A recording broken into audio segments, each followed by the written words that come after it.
guys and welcome to another video. If you can hear me, because I don't know. So I'm actually out today. Oh, let me sort this glove out. Yeah, I'm out today for the first time in around 3 weeks or so. Bloody weather. I thought I'd come out because it's all nice and dry and everything. Got out onto the main roads and as you can see it's all damp and everything, but down my little side roads and everything it's all totally dry down there, so I don't know what happened there. We must have just been on the edge of some rain or something. But I'm also testing out my new helmet, which so far I'm gutted it hasn't got a chin curtain because I can feel the wind going through it and around my chin area, so I'm hoping it's not affecting the... Didn't expect him to turn, I thought he was going to wait. So I don't know how much that's affecting the mic. I don't know if you're hearing the wind noise. Also I'm hearing a slight whistle from the top of the visor, which might be a little bit of a problem. My HJC I had was a little bit noisy wind wise, so I was always used to that, and that didn't used to pick up too bad on camera, so, or on the mic I should say. So we'll see how it goes. I did have a quick search looking around to see if I could get a chin curtain for it. I couldn't find one, just searching for the model of bike, helmet. I couldn't find any anywhere. I couldn't even find like their own site whether they have one or not. Well, I guess they don't because I couldn't find one, but this is a Leopard helmet. Apparently some people call it Leopard, I don't know, it's spelled Leopard, so I guess it's Leopard. Just checking behind me because the speed limit just changed and I'm not going to bother. I'm chatting away and there's nothing there. But yeah, I couldn't find a website for them to contact them to ask if you can get one, but I know similar models do have a chin curtain on them. And it would be nice to actually have one just to put the wind noise down a bit and protect my chin a bit. But if it doesn't affect the sound too much, obviously I'm like 40 to 50 miles an hour plus on these roads, so let's give it a good test. I'll put a picture up here so you can see what it's like. I have put a quick picture up on Instagram while I was setting up the mount and stuff. I don't know how the picture's going to come out. I'll put it as straight as possible. It looks straight as it could get to me, so hopefully I won't have to do too much messing about. But even though on my old helmet the mount looked straight as anything to me, I always had to edit the position of the image in post when editing the videos, so we'll see if I'll have to do that still with this one. I don't mind if it's just a little bit, but I'll say we'll see. It's a pity the roads are still really crappy, that's why I'm being a little extra careful as well, and luckily there's not much traffic about, so I don't have to worry too much about that, just keep glancing in it. But other than that, the helmet is really snug and comfortable, and it looks pretty nice. I was hoping that the lettering on it, the Leopard lettering, was a sticker so I could take that off, but it's not a sticker, it's painted on or whatever. So what I'm going to do about that is probably get some luminous tape similar to the stuff I got before for my old helmet, where I put a few strips on, so if headlights catch it or the sun catch it, it lights up, making the helmet, although it's all black, a little bit safer. So I might just like cut some bits out and try and cover the Leopard part with that tape so it'll still say Leopard on it, but lights up in the sun and headlights and that. But yeah, I'm a little bit worried about this wind noise now because I've seen quite a bit. It is a bit windy today, so it was a good day to test it for that, but I'm hoping it's not going to be too bad. I've still got the fluff around the mic, but because the front of the helmet also lifts up, I've had to put the mic in all the same place, so if I do lift it up I haven't got to unplug the mic and things like that. So I had to sugaroo that in place, and that's now sort of like resting against my chin. Not my chin, my cheek.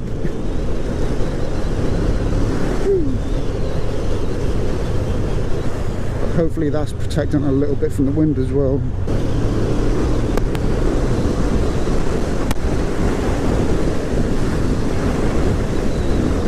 Also, I don't know if any of you remember, but my brake lever, this side, I'd lost the black end part on it. But if you look now, it's got a new one on it.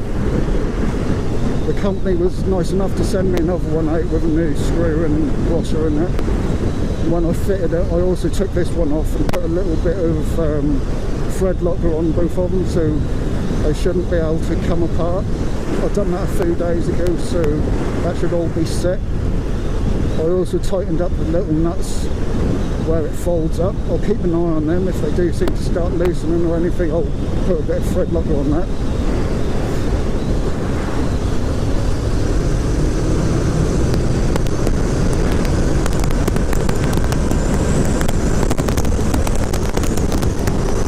I'll give her a little bit of a test. Look at this. Is this some old ass tractor? A couple of them. Quite old and rusty.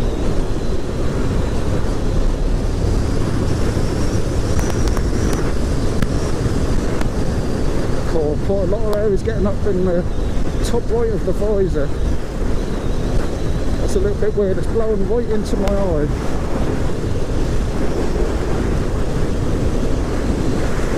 I've got an idea of how to fix that. If there's a big enough gap, I could put a thin strip of screw along there, small enough to fit in the gap so it doesn't actually stick to the visor or anything, but let that set before closing the visor, of course.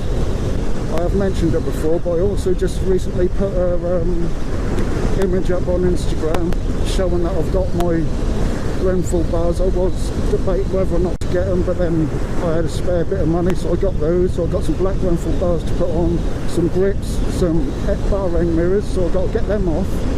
Them mirrors, getting them off is going to be a bit of a pain, because you have to take quite a bit of the fairings, at least the top parts off, to get to where the nuts are, to get them off. I'll get them off at some point. I've got some silver silver because I can't find no block off plates for them at all. So I've got some silver silver which I can probably shape to be put in the gaps where they're from, just to cover them up to stop water getting through in there or anything. That'd be a cool little project to do that. And I've also recently got a chain and sprocket kit, so I've now got the rear sprocket and the chain for this. I already had a front sprocket, so I wanted to go -1 tooth on the front, so I've now got that. And I've got a spare sprocket which I'll probably sell on eBay or something.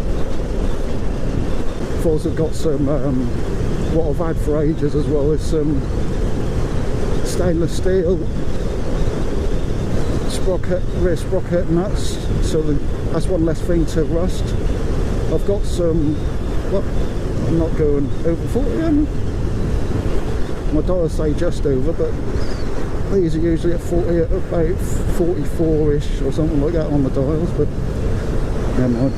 But I've also got some stainless steel bleed nipples because they're quite cheap for the brake calipers, so when I change the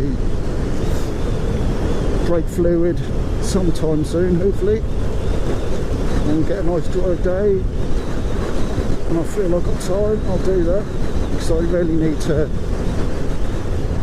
change the fluid in them, because I don't know how long that's been in there and stuff, and the front brake is a bit spongy. Still seems to work fine, the brakes, but definitely needs doing. And I've also bought some paint as well. Don't know if any of you watch Del Boy's Garage, but I like the way he uses this tough paint all the time. It looks like some good stuff, and it looks perfect for the project I need to do. And that's paint the swing arm, because that's quite rusty on this, because no one ever had a rear hugger on this, so that's got pretty rusty over the years, so I want to take that off. It looks like quite an easy job, which I can do halfway through doing the chain and sprocket, so I can sort of make a couple of videos at once in a way. Take that indoors, prep that and stuff in my spare room, paint it all in there and stuff, and put it back on. It would be nice to also do the main frame, but that means taking a lot of stuff apart and stuff, because I may end up painting the whole swing arm and that'll be black then, not the goldish colour it is, because it's not quite gold, not as gold as like the spring and stuff, as you can see there. It's sort of like it looks more gold in this light, I suppose, but next to some proper gold colour like the rear suspension spring, it doesn't look quite as gold as it should be. Oh shit, literally riding through some shit. Be careful around this bending, there's shit everywhere.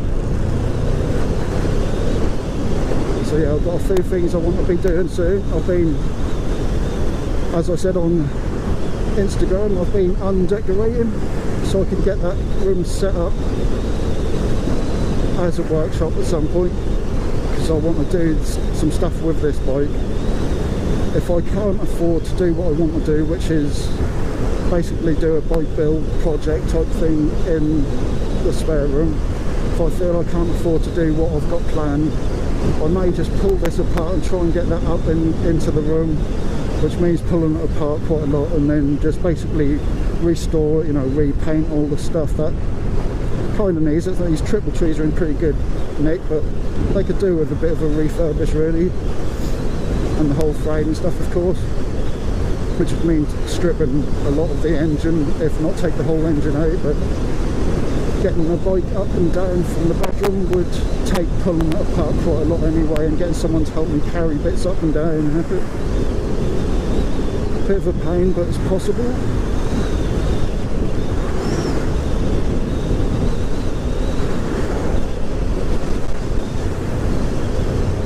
I believe all these roads are wet when it's all totally dry.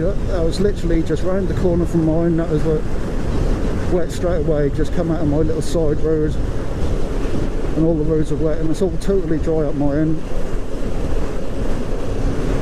It's really annoying, that is. But yeah, there's some plans that I want to do anyway with this bike and otherwise, and I will still do motovlogs when and if possible. Obviously if I end up deciding to do a lot of work with this, I mean motovlogs will be out of the question for a while.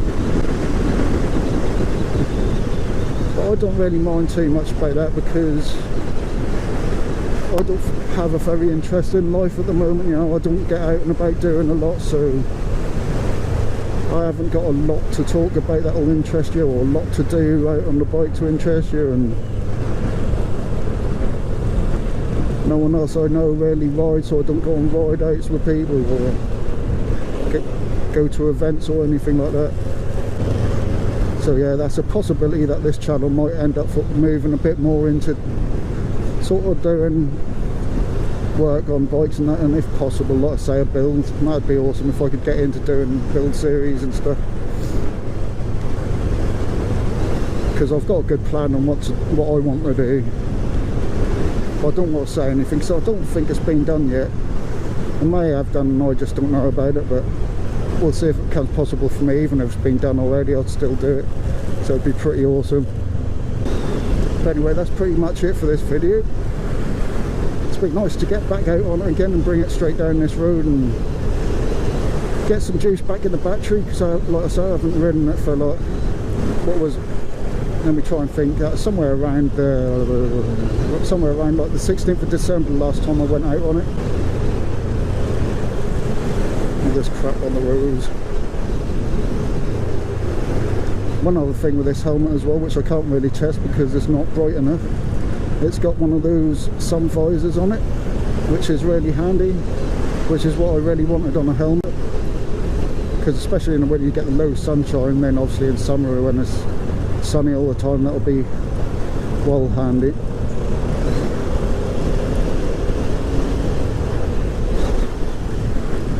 See how easy it is to use. I don't know where the mechanism is. Nope, is that? Huh? That's further back than I thought it would. I'll wait till I get on a straighter, slower bit. Oh, fucking hell, that bus gave me a smack in the face with wind in.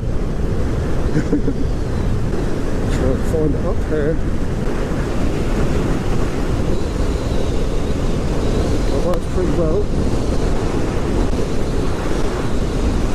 Nice and easy to use. Really makes a difference. Obviously you can't see that, but I'll just try out the sun visor. Definitely makes a lot of difference. Anyway, rambling on a bit too much now. I hope you all had a good New Year and Christmas and all that. I'll see you again soon. Roll on the spring.